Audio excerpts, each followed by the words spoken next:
तलाक। तलाक दूंगी मगर मेरी एक शर्त है। जब मैं रात को घर पहुंचा तो मेरी पत्नी ने खाना लगाया। मैंने उसका हाथ अपने हाथों में लिया और कहा, मुझे तुमसे कुछ ज़रूरी बात कहना है। वो शांत बैठकर खाना खा रही थी। उसकी आंखों में कुछ दर्द सा साफ नज़र आ रहा था। अचानक मुझे नहीं पता कैसे कहूँ मगर मुझे उसे बताना ही था। मैंने बड़ी शांति से कहा, मुझे तलाक चाहिए। लगा जैसे उसे मेरे शब्दों से कुछ फ़र्क नहीं पड़ा, बल्कि उसने मुझसे पूछा, क्यों तलाक चाहिए। मैंने उसके सवाल को अनसुना किया तो उसे गुस्सा आ गया। उसने चम्मच उठाकर फेंक दिया और ज़ोर से चिल्लाई, तुम इंसान नहीं हो। उस रात हमने एक दूसरे से बात नहीं की। वो रो रही थी। मुझे पता था कि वो जानना चाहती थी कि आखिर ऐसा क्या हुआ जो हमारा रिश्ता टूटने की कगार पर आ गया। पर मेरे लिए उसके सवालों का जवाब दे पाना नामुमकिन था। मैं अब किसी और से, प्रिया नाम था उसका, प्यार करने लगा हूँ। अब मुझे उससे प्यार नहीं रहा। मैंने उसे उसके बरसों के प्यार की सज़ा दी थी। भरे मन से मैंने तलाक के पेपर तैयार किए। उसमें लिखा था कि वह पूरा घर, कार और कंपनी की 30% शेयर ले सकती है इस तलाक के बदले में। लेकिन उसने उन पेपर्स को देखा और उनके टुकड़े टुकड़े कर दिए। वो औरत जिसने मेरे साथ जीवन के 10 साल बिताए थे, वो आज मेरे लिए अनजान हो चुकी थी। मुझे इन 10 सालों का जो उसने मेरे लिए बर्बाद किए, मगर मैं क्या करूं? जो हो चुका उसे मैं बदल नहीं सकता था, क्योंकि मैं किसी और से, अपनी पत्नी से भी ज़्यादा प्यार करने लगा था। आखिरकार उसके सब्र का बांध टूट गया और वो फूट फूट कर मेरे सामने रोने लगी। मेरे लिए उसका रोना एक तरह से उसकी रिहाई की तरह था। तलाक की ये बात जो कई दिनों से मुझे परेशान कर रही थी, अब बिल्कुल साफ हो चुकी थी। अगले दिन मैं घर काफ़ी लेट आया। मैंने देखा कि वो टेबल पर बैठकर कुछ लिख रही थी। मैंने शाम का खाना नहीं खाया था, लेकिन फिर भी मैं सीधे ऊपर जाकर अपने कमरे में सो गया, क्योंकि पूरा दिन प्रिया के साथ रहने और कई जगह घूमने के बाद मैं थक गया था। वो शायद रात को उसी टेबल पर लिखते लिखते सो गई थी। सुबह उसने तलाक देने की शर्त बताई। वो मुझसे कुछ भी लेना नहीं चाहती थी।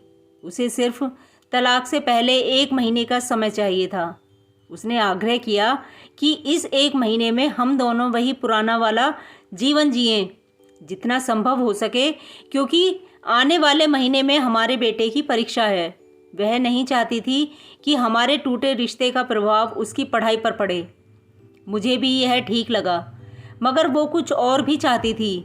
जैसे शादी के दिन मैं उसे उठाकर अपने शयन कक्ष तक ले गया था, उसी तरह हर रोज़ 1 महीने तक मैं उसे शयन कक्ष से उठाकर मुख्य द्वार तक ले जाऊं। मुझे लगा यह पागलपन है, मगर इन आखिरी दिनों को थोड़ा अच्छा बनाने के लिए मैंने उसकी शर्त स्वीकार कर ली। मैंने प्रिया को अपनी पत्नी की सभी शर्तें बताईं। वो हंसने लगी। उसे लगा मेरी पत्नी कितने भी तरीके अपना ले, तलाक होना तो तय है। मेरी पत्नी और मैं किसी से भी इस दौरान नहीं मिले थे, लेकिन उस दिन जब मैं उसे पहली बार उठाकर गेट तक लेकर गया तो हम दोनों काफ़ी अजीब महसूस कर रहे थे। पीछे से हमारा बेटा भी खिलखिलाकर खुश हो रहा था। अगले दिन यह काम थोड़ा सामान्य और आसान हो गया। वह मेरे सीने से लगी थी और मैं उसकी खुशबू महसूस कर रहा था। ऐसा लगा जैसे कई दिनों बाद मुझे ये खुशबू मिल रही थी, या फिर कई दिनों से मैंने उसके होने का महसूस नहीं किया था। कुछ हल्की झुर्रियाँ नज़र आ रही थीं और बाल भी सफ़ेद होने लगे थे। ये वही औरत थी जिसने अपने जीवन के 10 साल मुझे समर्पित कर दिए थे। चौथे दिन जब मैंने उसे उठाया तो वो पुरानी रोमांच लौटने लगी थी। 5वें और 6ठे दिन वो पुराना प्यार फिर जागने लगा। मैंने प्रिया को इस बारे में कुछ नहीं बताया था। अब उसे उठाना और आसान हो गया था। शायद हर रोज़ यह सब करने का अब मैं आदी हो गया था। एक दिन वह अपनी पसंद की साड़ी निकाल रही थी, लेकिन कुछ खास नहीं ढूंढ पाई। उसने सांस भरते हुए कहा कि उसके सारे कपड़े बड़े पहने लगे हैं। तब मुझे पता चला कि वह काफ़ी दुबली हो गई है और इसीलिए मैं उसे आसानी से उठा पा रहा था। मेरे दिल को एक झटका सा लगा। उसने अपने दिल में काफ़ी सारा दर्द छुपा रखा था। पता नहीं कैसे मैं आगे बढ़ा और उसके सिर को छूकर देखा। अचानक हमारा बेटा आया और बोला कि पापा, ये तो मम्मा को उठाकर बाहर ले जाने का समय हो गया है। उसके लिए अपने पापा द्वारा मम्मा को इस तरह उठाकर ले जाते हुए देखना जीवन का अभिन्न हिस्सा बन गया था। मेरी बीवी ने हमारे बच्चे को बुलाया और जोर से उसे गले लगा लिया। मैंने अपना चेहरा दूसरी तरफ कर लिया। मुझे लगा कहीं मैं अपना निर्णय न बदल लूँ। मैंने अपनी पत्नी को रोज की तरह उठाया और बेडरूम से सिटिंग रूम होते हुए हॉल तक लाया। उसने प्यार से अपने दोनों हाथ मेरी गर्दन के आसपास रख दिए। मैंने उसे जोर से पकड़ रखा था, बिल्कुल हमारी सुहागरात की तरह, मगर उसका इतना कम वजन मुझे परेशान कर रहा था। महीने के आखिरी दिन जब मैंने उसे उठाया तो मेरे लिए एक कदम भी चल पाना मुश्किल हो रहा था। हमारा बेटा स्कूल जा चुका था।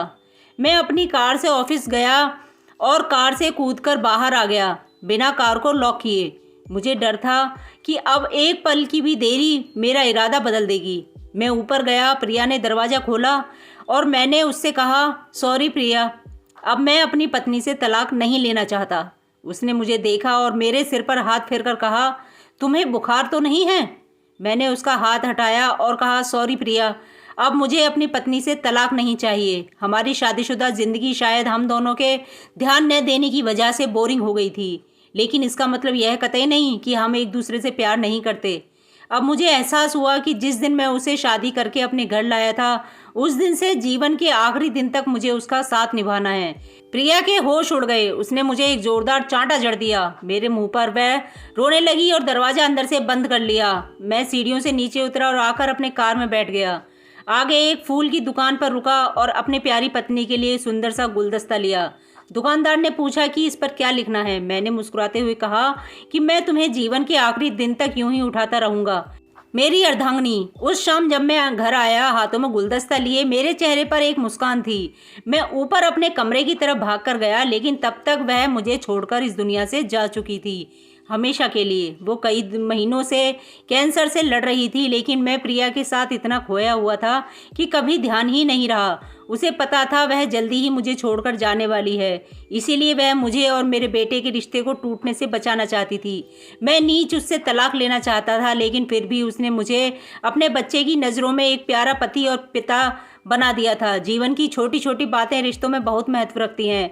बड़ा घर, बड़ी कार और बैंक बैलेंस ये खुशियों का हिस्सा जरूर बन सकते हैं, मगर अपनों के बिना इनकी कोई कीमत नहीं। धन्यवाद।